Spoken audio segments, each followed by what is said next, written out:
ನೋಡಿ, ಸಚಿವ ಸ್ಥಾನದ ಆಕಾಂಕ್ಷಿಗಳು ಸಾಕಷ್ಟು ಜನ ಕೂಡ ಇದ್ದಾರೆ ಕಾಂಗ್ರೆಸ್ನಲ್ಲಿ. ನನಗೆ ಬೇಕು ಅಂತ ಹೇಳಿ ಕಾತುರದಿಂದ ಕಾಯ್ತಾ ಇದ್ರು. ಬಟ್ ಆದ್ರೆ ಅಂತೂ ಇಂತೂ 13 ಜನರಿಗೆ ಸಚಿವ ಸ್ಥಾನ ಏನೋ ಸಿಕ್ಕಿದ್ದಾಯ್ತು. ಆದ್ರೆ ಈಗ ಖಾತೆ ಹಂಚಿಕೆ ಮಾಡುವಂತಹ ವಿಚಾರಕ್ಕೆ ಸಂಬಂಧಪಟ್ಟಂತೆ ಅಸಮಾಧಾನಗಳು ಮುಗಿಲೇಳ್ತಾ ಇದೆ.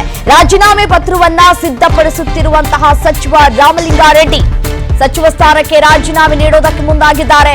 ಹಿರಿಯ ನಾಯಕ ಬೆಂಗಳೂರು ನಗರಾಭಿವೃದ್ಧಿ ಖಾತೆ ಸಿಗದ ಕಾರಣ ತೀವ್ರ ಅಸಮಾಧಾನವನ್ನು ವ್ಯಕ್ತಪಡಿಸಿದ್ದಾರೆ. ಜಲಸಂಪನ್ಮೂಲ ಇಲಾಖೆಯನ್ನ ನೀಡುವುದಕ್ಕೆ ರಾಮಲಿಂಗಾರೆಡ್ಡಿ ಬೇಸರವನ್ನ ವ್ಯಕ್ತಪಡಿಸಿದ್ದಾರೆ. ಕೆಲ ಹೊತ್ತಿನಲ್ಲೇ ರಾಜೀನಾಮೆ ಪತ್ರವನ್ನ ರವಾನಿಸಲಿರುವಂತಹ ರಾಮಲಿಂಗಾರೆಡ್ಡಿ ಸಚಿವ ಸ್ಥಾನಕ್ಕೆ ಗುಡ್ ಬೈ ಹೇಳಿ ಶಾಸಕರಾಗಿ ಮಾತ್ರ ಉಳಿದುಕೊಳ್ಳುವುದಕ್ಕೆ ನಿರ್ಧಾರವನ್ನ ಮಾಡದಂತೆ ಕಾಣಿಸ್ತಾ ಇದೆ. ಕೋರಮಂಗಲದ ಕಚೇರಿಯಲ್ಲಿ ಕೆಲವೇ ಕ್ಷಣಗಳಲ್ಲಿ ಸುದ್ದಿಗೋಷ್ಠಿಯನ್ನ ನಡೆಸಲಿದ್ದಾರೆ.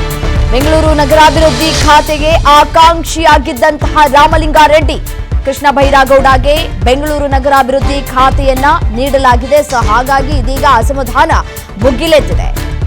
ಬೆಂಗಳೂರನ್ನ ತನ್ನ ತೆಕ್ಕೆಗೆ ತೆಗೆದುಕೊಳ್ಬೇಕು, ಬೆಂಗಳೂರು ನಗರಾಭಿವೃದ್ಧಿ ಖಾತೆಯ ಪ್ರಬಲ ಆಕಾಂಕ್ಷಿಯಾಗಿದ್ರು. ಬಟ್ ಆದ್ರೆ ಆ ಒಂದು ಆಕಾಂಕ್ಷೆ ನಿರೀಕ್ಷೆ ಎಲ್ಲವೂ ಕೂಡ ಹುಸಿಯಾಗಿರುವಂತಹ ಬೆನ್ನಲ್ಲೇ ಇದೀಗ ರಾಜೀನಾಮೆ ನೀಡುವಂತಹ ಸಾಧ್ಯತೆಗಳು ದಟ್ಟವಾಗಿದೆ ಅನ್ನುವಂತಹ ಮಾಹಿತಿ ಲಭ್ಯವಾಗ್ತಾ ಇದೆ. ನೋಡಿ, 8 ಬಾರಿ ಶಾಸಕರಾಗಿ ಆಯ್ಕೆಯಾಗಿರುವಂತಹ ಹಿರಿಯ ನಾಯಕ ರಾಮಲಿಂಗಾರೆಡ್ಡಿ ಇದೀಗ ತಮ್ಮ ಸ್ಥಾನಕ್ಕೆ ರಾಜೀನಾಮೆ ಘೋಷಣೆ ಮಾಡುವಂತಹ ಸಾಧ್ಯತೆಗಳು ದಟ್ಟವಾಗ್ತಾ ಇದೆ.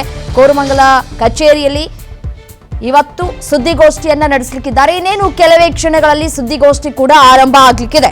ಮೂಲಗಳ ಪ್ರಕಾರ ನಮಗೆ ಸದ್ಯಕ್ಕೆ ಮಾಹಿತಿ ಸಿಗ್ತಾ ಇರುವಂತಹ ಪ್ರಕಾರ ನಾವು ನೋಡ್ತಾ ಹೋಗೋದಾದ್ರೆ, ನೋಡಿ, ಕಳೆದ ಬಾರಿ ಸರ್ಕಾರ ರಚನೆ ಆಯ್ತಲ್ಲ 2023ರಲ್ಲಿ, ಆ ಸಂದರ್ಭದಲ್ಲಿಯೇ ರಾಮಲಿಂಗಾರೆಡ್ಡಿ ಅವರಿಗೆ ಅಧಿಕಾರದ ಮಧ್ಯಾವಧಿಯಲ್ಲಿ ಬೆಂಗಳೂರು ನಗರಾಭಿವೃದ್ಧಿ ಖಾತೆಯನ್ನ ನೀಡಲಾಗುತ್ತೆ ಅನ್ನುವಂತಹ ಭರವಸೆಯನ್ನ ಕೂಡ ಹಿರಿಯ ನಾಯಕರು ನೀಡಿದ್ರು ಅಂತ ಹೇಳಿ ಮಾಹಿತಿ ಲಭ್ಯ ಆಗ್ತಾ ಇದೆ. ಬಟ್ ಆದ್ರೆ ಈಗ ಆ ಒಂದು ಭರವಸೆ ಹುಸಿಯಾಗಿದೆ. ಅಟ್ಲೀಸ್ಟ್ ಈಗಲಾದ್ರೂ ಕೂಡ ನನಗೆ ಬೆಂಗಳೂರು ನಗರಾಭಿವೃದ್ಧಿ ಖಾತೆ ಸಿಗುತ್ತೆ ಅನ್ನುವಂತಹ ನಿರೀಕ್ಷೆ ಇತ್ತು.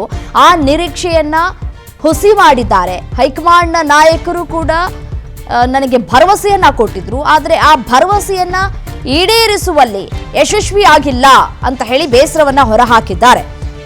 ಪ್ರಮುಖವಾದಂತಹ ಬೃಹತ್ ಮತ್ತೆ ಮಧ್ಯಮ ಜಲಸಂಪನ್ಮೂಲ ಖಾತೆಯನ್ನ ನೀಡಲಾಗಿದೆ. ಆದರೂ ಕೂಡ ಆ ಒಂದು ಖಾತೆ ನನಗೆ ಬೇಡ ಅಂತ ಹೇಳಿ ನಿರಾಕರಿಸ್ತಾ ಇದ್ದಾರೆ. ರಾಮಲಿಂಗಾರೆಡ್ಡಿ ಅವರು ಸದ್ಯಕ್ಕೆ ಇದನ್ನ ಒಪ್ಪಿಕೊಳ್ಳೋದಕ್ಕೆ ಸಿದ್ಧರಾಗಿಲ್ಲ.